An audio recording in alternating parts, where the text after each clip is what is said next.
they're throwing a few bones to Brazil. Here's a few $1 million to combat this fire. These fires will cost billions to fight. I mean, I looked it up, and Canada spends $1 billion a year on our regular forest fires. This huge forest fire costs billions.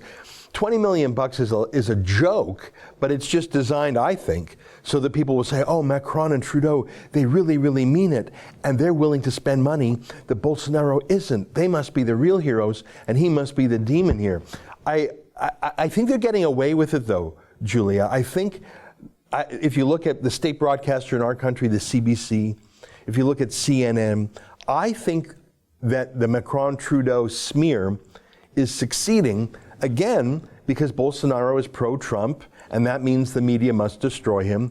So I think the propaganda exercise by Macron and Trudeau, despite its flaws, I mean, Macron tweeted a photo that wasn't even from this decade of a fire. Like the false information, the fake news, but they're getting away with it. That's what I observe. What do you think?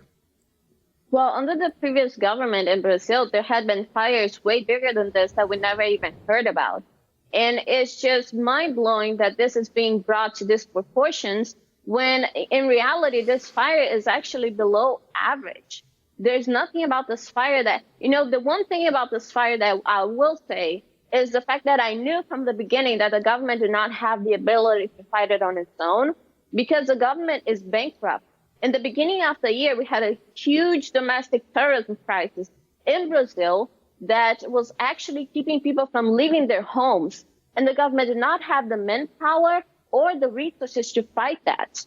So now there comes a fire in Amazon, which we don't have infrastructure, we don't have roads. Many times we have to go get there through boats or planes, etc. So how are you going to fight that? There's no way to actually properly fight it. You just have to let it play it out. And we've seen this time and time again. In fact, all over the world, there's an especially dry season. There's places that are burning way worse than the Amazon. We're seeing fires in California, we're seeing fires in Australia, we're seeing fires in Africa. But somehow, this below average fire in Amazon, and one of the things that we learned in Brazil very early in school is the myth that Amazon is the lungs of the world. Because Amazon is a forest that is mature, which means it produces as much as it consumes.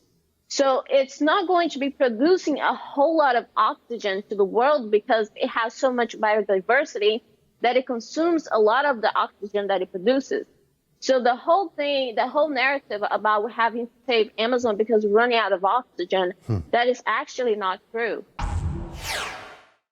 That's an excerpt from the Ezra Levant show. Every day I do a video monologue and then I interview an interesting guest and then I end by reading my hate mail. But you've got to subscribe to it, which you can do at therebel.media/shows.